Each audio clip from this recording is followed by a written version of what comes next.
नमस्कार, मेरा नाम है आयुषी गौड़ और आप देख रहे हैं खबरनामा।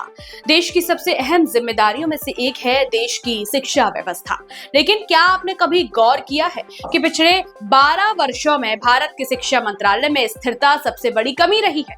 मोदी सरकार के पूरे कार्यकाल में अब तक 4 शिक्षा मंत्री बदले जा चुके हैं, लेकिन हैरानी की बात यह है कि इनमें से एक भी मंत्री अपना पूरा कार्यकाल पूरा नहीं कर पाया। और अब नीट पेपर लीक विवाद के बाद धर्मेंद्र प्रधान का कार्यकाल भी बीच में ही खत्म हो गया। ऐसे में सवाल उठ रहा है, क्या शिक्षा मंत्रालय अब केवल नीतियों का नहीं बल्कि विवादों का मंत्रालय बनता जा रहा है?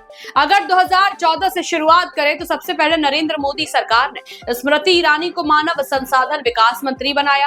उस समय उन्हें सरकार का युवा और आक्रामक चेहरा माना गया था, लेकिन शिक्षा योग्यता को लेकर उठे राजनीतिक विवाद, विश्वविद्यालयों के मुद्दे और लगातार बढ़ते टकराव के बीच जुलाई 2016 में उन्हें मंत्रालय से हटा दिया गया। उनका कार्यकाल लगभग 2 वर्ष का ही रहा। इसके बाद जिम्मेदारी प्रकाश जावड़ेकर को सौंपी गई। उम्मीद थी कि शिक्षा क्षेत्र में स्थिरता आएगी, लेकिन लगभग 3 वर्ष बाद 2019 में मंत्रिमंडल विस्तार के दौरान उन्हें भी मंत्रालय से विदा होना पड़ा।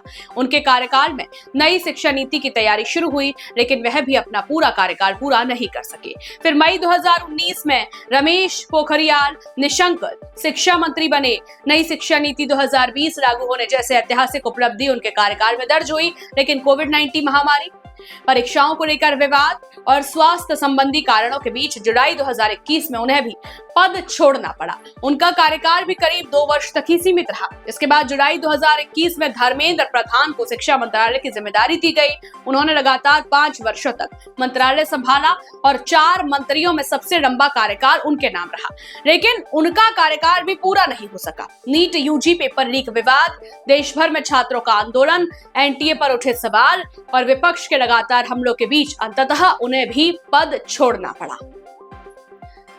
धर्मेंद्र प्रधान के कार्यकाल में नई शिक्षा नीति को लागू करने की प्रक्रिया तेज हुई, डिजिटल शिक्षा पर जोर दिया गया और कई सुधारों की घोषणा हुई। लेकिन दूसरी ओर प्रतियोगी परीक्षाओं में कथित अनियमितताओं, पेपर लीक और एनटीए की कार्यप्रणाली पर उठते सवालों ने पूरे मंत्रालय को कटघरे में खड़ा कर दिया।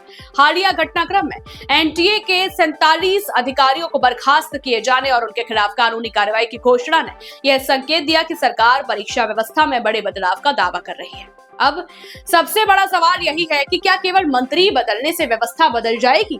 पिछले 12 वर्षों में चेहरे बदलते रहे, लेकिन शिक्षा व्यवस्था से जुड़े विवाद बार बार सामने आते रहे। चाहे विश्वविद्यालयों का मुद्दा हो, नई शिक्षा नीति पर बहस हो, कोविड के दौरान परीक्षाओं का संकट हो या फिर हालिया पेपर लीक विवाद, हर दौर में शिक्षा मंत्रालय किसी न किसी बड़े विवाद के केंद्र में रहा। आज देश के करोड़ों छात्र और अभिभावक सिर्फ एक सवाल का जवाब चाहते हैं, क्या अब शिक्षा व्यवस्था में ऐसा सुधार होगा जिससे प्रतियोगी परीक्षाओं की विश्वसनीयता पूरी तरह बहाल हो सके, या फिर कुछ वर्षों बाद इतिहास खुद को दोहराएगा और शिक्षा मंत्रालय में एक और नया चेहरा दिखाई देगा? फिलहाल इतना तय है कि 12 वर्षों का यह रिकॉर्ड भारतीय राजनीति में एक अलग ही कहानी कहता है। 4 शिक्षा मंत्री बदले, लेकिन कोई भी अपना कार्यकाल पूरा नहीं कर पाया।